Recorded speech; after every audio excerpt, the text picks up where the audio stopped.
If you're new to Windows 11, you might not know how to reboot your computer. This clip shares several methods, including a secret one known only to Windows experts, that works even when your system doesn't respond to most commands. If all is well with your Windows 11 computer, you just have to click or tap the Start button on the taskbar, or press the Windows key on your keyboard. Once the Start menu opens, look in the bottom right corner and press the Power button. A small menu pops up. Click or tap Restart and your PC reboots.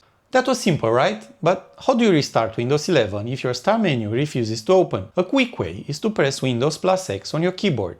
Alternatively, right-click or press and hold the Start button. Then click or tap Shutdown or Sign Out and select Restart. If you want to geek out and use only the keyboard to restart, press Windows plus X, then U, followed by the R key.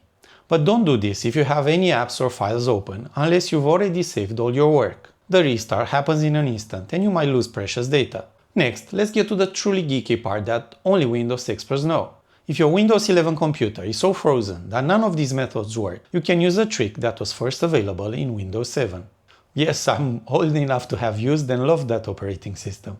Here's how it goes. Press Ctrl plus Alt plus Delete on your keyboard. Then hold down the Ctrl key and click or tap the Power button in the bottom right corner of the screen. A warning appears letting you know that any unsafe data will be lost. If you're okay with that and want to continue, press OK. Your computer then performs a forced reboot similar to what happens when you hold down the physical power button to restart. This trick works every time, no matter how many apps have frozen on your Windows computer.